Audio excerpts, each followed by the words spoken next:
Ibinida sa Grand Float Parade ng Taal El Pasubat Festival ang mga naglalakihang karosa.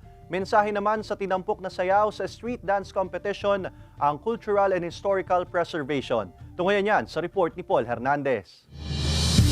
Pambungad sa masayang selebrasyon ng El Pasubat Festival 2024 sa Taal, Batangas, ang karosang dinekorasyon na ng malaking suman, balisong at mga panutya. Nasa 11 float ang nagbigay buhay sa kalsada ng tinaguriang Heritage Town. Makukulay ang costume ng mga kalahok sa street dancing mula sa iba't ibang eskwelahan. Pang 14 pero may dalawang taon tayong pandemic kaya tinigil natin kaya 12 years na ito. Pinaghirapan po namin to para din po manalo kami kasi first time nga po namin sumali. Pagbigay po ng kasiyahan and inspirasyon sa ibang mga bata.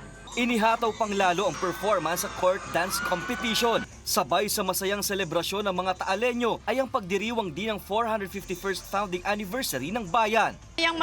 Yung kanya-kanyang produkto ng mga barangay at saka ng produkto ng Taal. Dito kasi mula na po ng pandemya, bumalik po ulit yung saya ng bayan ng Taal. Ang El Pasubat mula sa pinagsama-samang produkto ng empanada, longganisa, panutya, suman, balisong, barong Tagalog at ang pamosong tapa. Wala mang white sand sa bayan, bentahe raw nila ang kultura, pagkain at kasaysayan.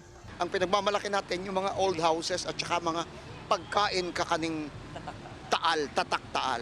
Talagang sa Taal matatagpuan. Nakatulong daw ang mga nagsusulputang establishmento sa bayan para mapalakas ang komersyo nang hindi na isasaalang-alang ang pagpepreserba ng tradisyon. Higit 6,000 katao ang nakisaya sa selebrasyon mula sa loob at labas ng bayan. Mas kaabang-abang pa raw ang El Pasubat sa susunod na taon.